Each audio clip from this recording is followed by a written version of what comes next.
राज्यसभा निवडणूक उमेदवारी अर्ज भरण्याचा आजचा शेवटचा दिवस आहे आणि या संदर्भात आपल्याशी बोलण्यासाठी अमोल मिटकरी आहेत, राष्ट्रवादीचे नेते.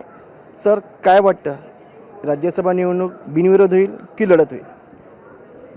माझ्या माहितीप्रमाणे आमच्या पक्षाकडून पार्थदादा पवार यांचं नाव आहे आणि बिनविरोधच निवडणूक होईल असं सध्या तरी चित्र आहे.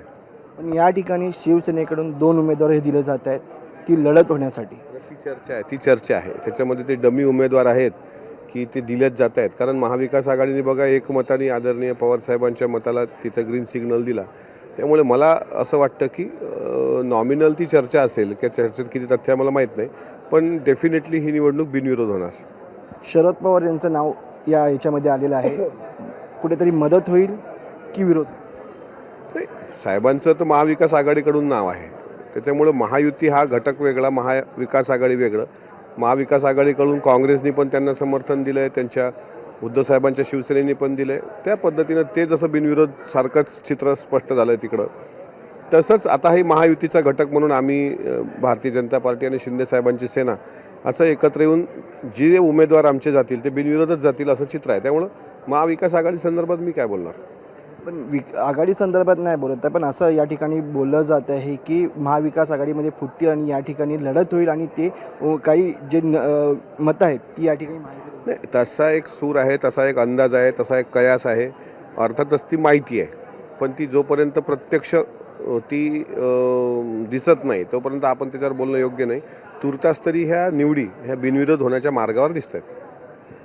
काय वाटतं, तुम्हाला काय सांगायला जातं, जर विरोध ही बिनविरोध झाली नाही, लढत याच्यामध्ये झाली तर शरद पवार यांचं चान्सेस तुम्हाला काय? पवार साहेबाला महाविकास आघाडीकडून मला वाटत नाही कुठलाही त्याच्यामध्ये कोणी दगाफटका त्या वोटिंगचा करेल.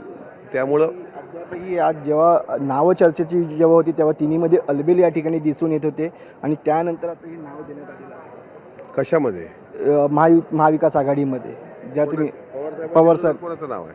पवार साहेबांचं जेव्हा नाव आलं, जेव्हा नाव देण्यासाठी जेव्हा प्रत्येक पक्ष बोलत होतं की ह्या आमची जागा आहे, आमची जागा आहे, अलबेल या ठिकाणी दिसून येत होतं. पण नंतर या ठिकाणी पवार साहेबांचं नाव नाही, बरोबर आहे ना. महाविकास आघाडीचाच पार्ट आहे ना. तर महाविकास आघाडीच्या तिन्ही नेत्यांनी म्हणजे उद्धव साहेब असतील, हर्षवर्धन सपकाळजी असतील, स्वतः पवार साहेबाचा पक्ष असतील, तर तिघांनी मिळून साहेबांच्या नावाला जर ग्रीन सिग्नल दिला तर त्यात मला वाटत नाही की कुठला दुसरा काही ट्विस्ट येण्याची शक्यता आहे. म्हणून ते तिघांनी मंजूरच केलेलं आहे की साहेबांनाच तिथे राज्यसभेवर पाठवायचं. त्यामुळे दुसरा विषयच संपलेला आहे.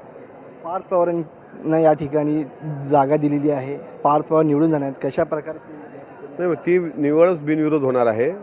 आदरणीय वहिनींची जागा जी राज्यसभेची खाली झाली त्यावर पार्थदादांनीच जावं ही सर्व राष्ट्रवादी काँग्रेस पक्षाच्या कार्यकर्त्यांची, सर्व आमदारांची, सर्व नेत्यांची भावना होती. ती राष्ट्रीय अधिवेशन जे राष्ट्रीय अध्यक्ष निवडीचं राष्ट्रीय अधिवेशन पार पडलं त्या दिवशी ती जाहीर केल्या गेली. त्यामुळं पार्थदादांचं तिथं जाणं ही पक्षवाढीच्या दृष्टिकोनातून चांगले संकेत आहेत आणि ते बिनविरोध राज्यसभेवर जातील याबद्दल कुणाच्याही मनात दुमत नाही.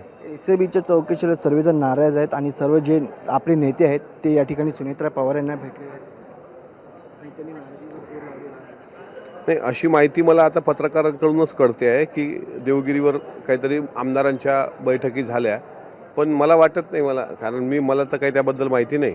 पण जर सर्व आमदार येऊन DGCAच्या संदर्भामध्ये असमाधानी आहेत किंवा अहवालाच्या संदर्भात आणि मुख्यमंत्र्यांना भेटू इच्छितात तर ही बाब पक्षाच्या हिताच्या दृष्टीनं चांगली आहे की निदान अजितदादांच्या या सर्व विमान अपघाता प्रकरणामध्ये सर्व आमदारांनी पुढाकार घेतलाच पाहिजे होता. तो पहिल्या दिवसापासून घेतला पाहिजे होता. त्यात सुनेत्रा वहिनींना भेटण्याचा आपला जो प्रोटोकॉल आहे तो प्रोटोकॉल पाळूनच, अर्थातच केंद्रीय गृहमंत्र्यांना पण भेटलं पाहिजे, मुख्यमंत्र्यांना पण भेटलं पाहिजे आणि चर्चा पण दोन्ही सभागृहात घडून आणली पाहिजे ना. माझ्या माहितीप्रमाणे काल रात्री विधान परिषदेचं कामकाज बनण्यापूर्वी अल्पकालीन चर्चा उपमुख्यमंत्री अजितदादा पवार यांच्या विमान दुर्घटनेच्या बाबतीत काल रात्री अपलोड झाली होती. नंतर आजच्या ऑर्डर ऑफ द डेमध्ये ती चर्चा नाही, ती वगळण्यात आलेली आहे. त्याच्यामुळे ती चर्चा का वगळण्यात आली हा एक संभ्रम माझ्या मनात आहे. आणि जर वगळण्यात आली असेल तर दुसरं कारण काय असू शकतं?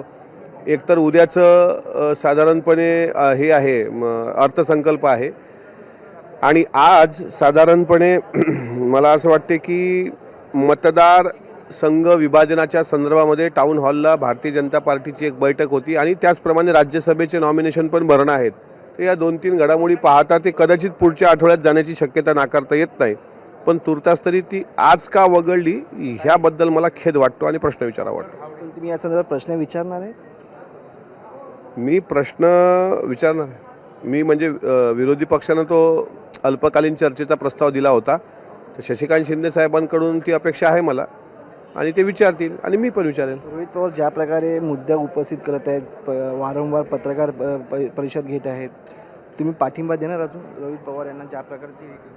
नुसते रोहित पवार नाहीत, रोहित पवार आणि आणखी काही आमदारांनी जरी या प्रकरणामध्ये अशा पद्धतीच्या पत्रकार परिषदा घेऊन जर DGC आणि VSRच्या ह्या ज्या काही घडामोडी आहेत किंवा ज्या संशयास्पद हालचाली आहेत किंवा हे प्रकरण दाबण्याचा प्रकार आहे, याबाबत कोणीही घेतलेली पत्रकार परिषद त्याला आमचं समर्थन राहील. आणि आमदार रोहित पवारांनी जे काही DGCAचं खरं रूप जनतेसमोर आणलं त्याबद्दल मी त्यांचे पूर्वीही आभार मानलेले आहेत. आता पण त्यांच्यासोबतच आहे याबाबत. तर आपण या ठिकाणी बघितलं अमोल मिटकर यांनी जी पत्रकार परिषद रोहित पवार यांनी घेतली त्या संदर्भात आभार मानलेले होते आणि आत्ता देखील त्यांचे आभार मानायला ते कमी करणार नाही. व्हिडिओ जर्नलिस्ट स्वप्नील मोरेसह मनोज जयकर, जय महाराष्ट्र, मुंबई.